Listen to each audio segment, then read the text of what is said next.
আসসালামু আলাইকুম। I news বাংলার আন্তর্জাতিক সংবাদে স্বাগতম।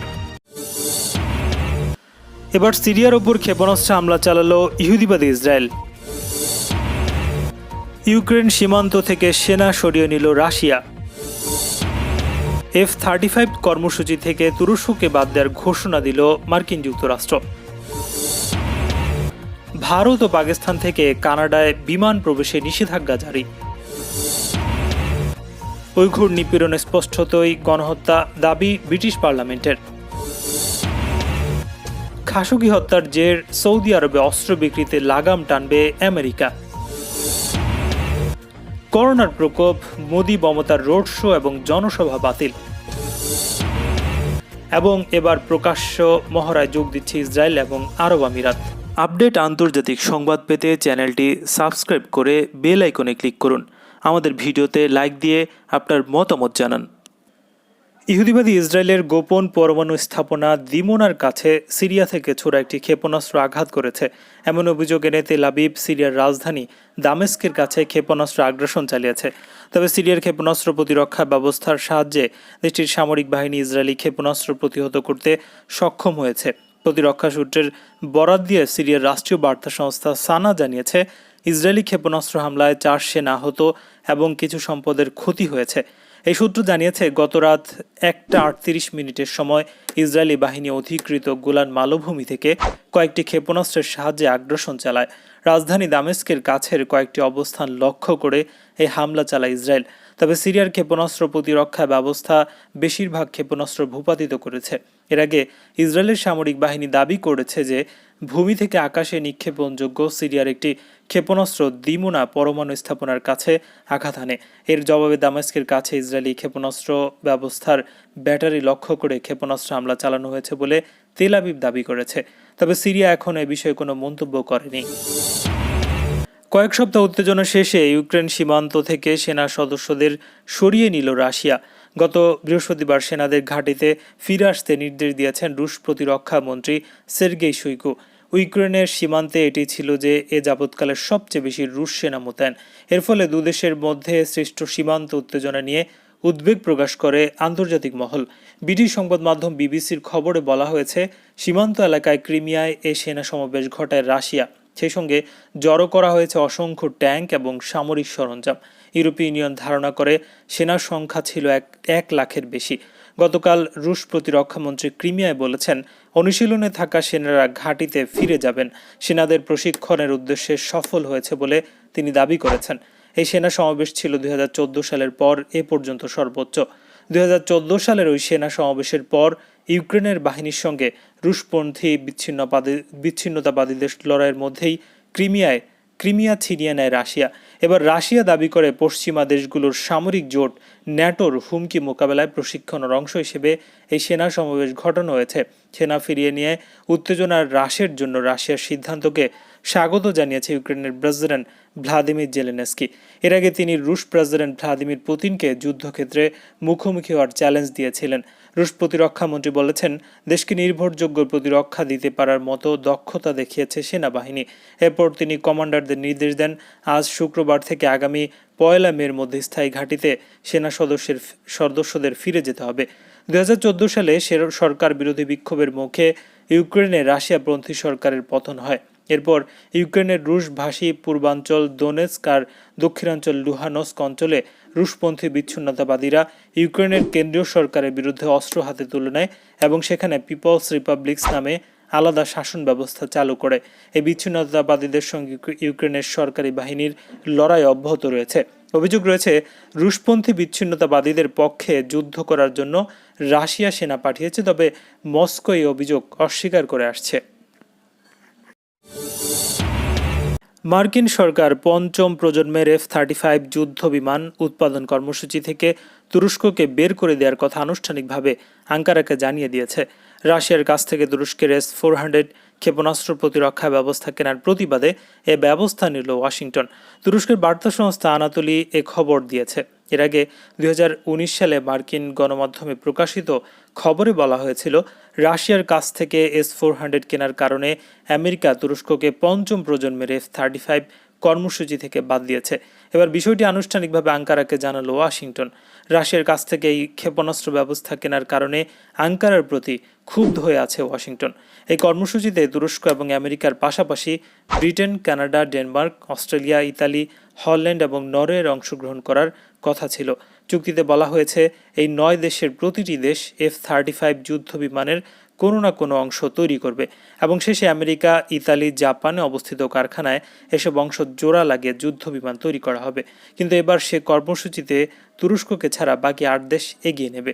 আমেরিকা দাবি করছে তুরস্কে 5ম প্রজন্মের F-35 জঙ্গি বিমানের যন্ত্রাংশ নির্মিত হলে এটির দুর্বল দিকগুলো রাশিয়া জেনে যাবে, ফলে S-400 ব্যবস্থা দিয়ে সহজেই এই যুদ্ধ বিমানগুলি গুলি করে নামানো সম্ভব হবে।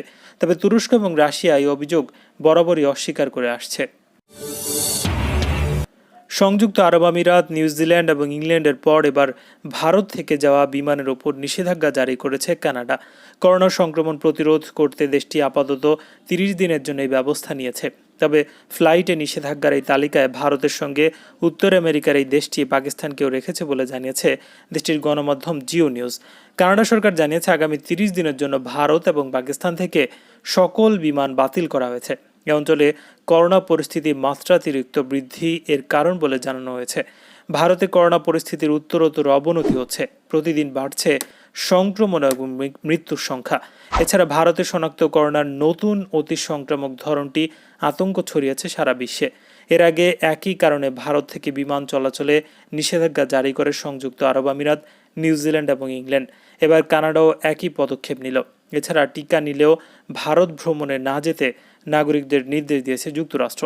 গালফ নিউজ জানিয়েছে শনিবার মধ্যরাত থেকে আগামী 10 দিনের জন্য আরব আমিরাতে প্রবেশে ভারতীয় বিমানের ওপর নিষেধাজ্ঞা বহাল থাকবে। 10 দিন পর পরিস্থিতি পর্যালোচনা করে নতুন সিদ্ধান্ত নেবে দেশটি। এমনকি ট্রানজিট ভিসার যাত্রীদের ক্ষেত্রেও এই নিষেধাজ্ঞা বহাল থাকবে। কেবল ইউএ নাগরিক, কূটনৈতিক পাসপোর্টধারী ব্যক্তি আর সরকারি কর্মকর্তারা এই নিষেধাজ্ঞার বাইরে থাকবেন। তবে ভারত থেকে বিমান এবং যাত্রী প্রবেশ নিষিদ্ধ করা হলেও আরব আমিরাত থেকে ভারতে বিমান অবতরণের কোনো নিষেধাজ্ঞা নেই। এবার সংখ্যালঘু উইঘুর মুসলিমদের সঙ্গে চীন সরকারের আচরণকে গণহত্যা আখ্যা দিয়ে পার্লামেন্ট বিল পাশ করেছে যুক্তরাজ্য। এই ঘটনাকে ব্রিটিশ পার্লামেন্টের ঐতিহাসিক মুহূর্ত হিসেবে বর্ণনা করেছেন পার্লামেন্টের সদস্য টরিসা রাইন ডানকান স্মিথ। তবে চীন বলছে যুক্তরাজ্যের উচিত হবে নিজেদের ভুল সংশোধন করা। মানবাধিকার গোষ্ঠীগুলোর মতে উত্তর পশ্চিমাঞ্চলীয় জিনজিয়াং প্রদেশের বন্দি শিবিরগুলোতে উইঘুর সহ অন্তত 10 লাখ মুসলিমকে আটকে রেখেছে চীন। এসব গণ আটক কেন্দ্রে বন্দীদের উপর নির্মম নির্যাতন, জোরপূর্বক শ্রমিক হিসেবে কাজ করানো, যৌন নির্যাতনের অভিযোগ বিভিন্ন সময় প্রকাশ পেয়েছে। এসব চীন এগুলোকে সন্ত্রাস দমনের লক্ষ্যে পরিচালিত পূর্ণ শিক্ষণ কেন্দ্র হিসেবে বর্ণনা করে থাকে। নেদারল্যান্ডস, কানাডা, যুক্তরাষ্ট্র আগে থেকেই চীনকে গণহত্যায় অভিযুক্ত করে পার্লামেন্টে বিল পাশ করেছিল। এবার বৃহস্পতিবার প্রথমবারের মতো ব্রিটিশ হাউস অব কমন্সে উত্তর পশ্চিম চীনের জিনজিয়াং অঞ্চলে প্রদেশের ক্ষুদ্র মুসলিম জনগোষ্ঠীর উপর গণহত্যা চলছে মর্মে বিল পাশ করা হলো। চীনে প্রায় 1.5 কোটি উইঘুর মুসলমানদের বাস। জিনজিয়াং প্রদেশের জনসংখ্যার 45% উইঘুর মুসলিম। এই প্রদেশটি তিব্বতের মতো স্বশাসিত একটি অঞ্চল। বিদেশি মিডিয়ার সেখানে প্রবেশের ব্যাপারে কঠোর বিধিনিষেধ রয়েছে।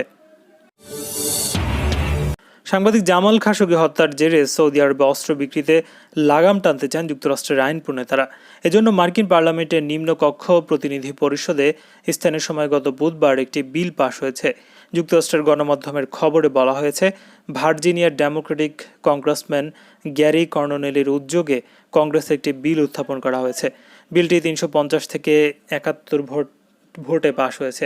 এর মধ্য দিয়ে সৌদি আরবে অস্ত্র কিংবা প্রতিরক্ষা সেবা বিক্রি অনুমোদন হস্তান্তরে মার্কিন প্রেসিডেন্ট জো বাইডেনের যে কোনো উদ্যোগে বাধা দেওয়ার সুযোগ থাকবে। বিল পাশের পর টুইটার বার্তায় কংগ্রেস সদস্য গ্যারি বলেছেন, জামাল খাশোগির মর্মান্তিক হত্যাকাণ্ডের ঘটনা আমরা ভুলিনি, আমরা এটা ভুলতেও দেব না। কংগ্রেসের বক্তব্য সুস্পষ্ট, এই ঘটনায় সৌদি আরবের দায় রয়েছে। সৌদি আরবের যুবরাজ মোহাম্মদ বিন সালমান এবং দেশটির রাজ পরিবারের কড়া সমালোচক ছিলেন জামাল খাশোগি। ওয়াশিংটন পোস্টে কলাম লিখতেন তিনি। বিয়ের জন্য কাগজপত্র আনতে 2018 সালের 2 অক্টোবর তুরস্কের ইস্তাম্বুল সৌদি আরবের কনসুলেটে যান খাশোগি। সেখানে তাকে নির্মমভাবে হত্যার পর মরদেহ গুম করে ফেলা হয়েছে। অভিযোগ উঠেছে সৌদি যুবরাজের নির্দেশে হত্যা করা হয়েছে খাশোগিকে। শুরুতে অস্বীকার করলেও আন্তর্জাতিক চাপের মুখের হত্যার কথা স্বীকার করে রিয়াদ। তবে যুবরাজের জড়িত থাকার বিষয়টি এড়িয়ে যায় দেশটি। খাশোগি হত্যার দায়ে দেশটির সৌদির আদালত দেশটির 5 জন নাগরিককে মৃত্যুদণ্ড দেয়। পরে খাশোগির পরিবার হত্যাকারীদের মাফ করে দিলে তাদের সাজা কমিয়ে 20 বছরের কারাদণ্ড দেওয়া হয়। ভারতের একাধিক রাজ্যের মতো পশ্চিমবঙ্গে করোনার নজিরবিহীন সংক্রমণ শুরু হয়েছে। এ অবস্থায় রাজ্যের চলমান বিধানসভা নির্বাচনের সভা, মিছিল, রোড শো বন্ধের ঘোষণা দিয়েছেন প্রধানমন্ত্রী নরেন্দ্র মোদী এবং পশ্চিমবঙ্গের মুখ্যমন্ত্রী মমতা বন্দ্যোপাধ্যায়। রাজ্যে একের পর এক করোনায় আক্রান্ত হচ্ছেন মন্ত্রী, রাজনৈতিক, চলচ্চিত্র জগতের তারকা এবং বিশিষ্টজনেরা। গত বৃহস্পতিবার রাতে রাজ্য স্বাস্থ্য দপ্তর থেকে সর্বশেষ স্বাস্থ্য বুলেটিনে জানানো হয়েছে 24 ঘন্টায় কলকাতা সহ পশ্চিমবঙ্গে আরও 56 জনের মৃত্যু হয়েছে, আর আক্রান্ত হয়েছেন 11,948 জন।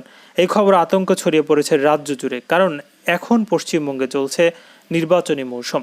রাজ্যের 294 আসনের 8 দফায় অনুষ্ঠিত নির্বাচনে গতকাল পর্যন্ত 6 দফা শেষ হয়েছে। 26 এবং 29 এপ্রিল বাকি 2 দফার নির্বাচন হওয়ার কথা রয়েছে।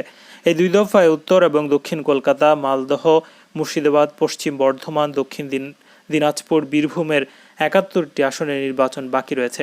ব্যাপক হারে করোনা ছড়িয়ে পড়ায় গতকাল প্রধানমন্ত্রী মোদী পশ্চিমবঙ্গে তার নির্বাচনী প্রচার কর্মসূচি বাতিল করে দিয়েছেন। গ্রিসে অনুষ্ঠানরত সামরিক মহড়ায় যোগ দিচ্ছে ইহুদিবাদ ইসরায়েল এবং সংযুক্ত আরব আমিরাত। গত আগস্ট মাসে কথিত শান্তি চুক্তি সইয়ের মাধ্যমে ইসরায়েলের সঙ্গে সংযুক্ত আরব আমিরাত সম্পর্ক স্বাভাবিক করার পর এই মহড়ায় অংশ নিচ্ছে। ইসরায়েলি সামরিক বাহিনী মঙ্গলবার জানিয়েছে মহড়ায় যুদ্ধ বিমানের ডগফাইট, ব্যাপক ভিত্তিক বিমান হামলা এবং ভূমি থেকে আকাশে নিক্ষেপণযোগ্য ক্ষেপণাস্ত্র হামলার মুখে পালিয়ে যাওয়ার অনুশীলন চালায় দুপক্ষের সেনারা। গত রোববার মহড়া শুরু হয়েছে এবং শুক্রবার শেষ হওয়ার কথা। এর আগে 16 এবং 17 সালের মহড়া ইসরায়েল এবং সংযুক্ত আরব আমিরাত পাশাপাশি থেকে বিমান মহড়া চালিয়েছে, কিন্তু এবার দুপক্ষের মধ্যে প্রকাশ্য সামরিক সহযোগিতার আওতায় মহড়া অনুষ্ঠিত হয়। এই মহড়ায় আরও অংশ নিচ্ছে Cyprus, France, America, Spain, Canada. মহড়ার স্বাগতিক দেশ গ্রিস। ইসরায়েলের পক্ষ থেকে F-15 এবং F-16 জঙ্গি বিমান, বোয়িং 707 রিফুয়েলিং ট্যাঙ্কার, গ্যালস্ট্রিম G-505 নজরদারি বিমান এ মহড়ায় অংশ নিয়েছে।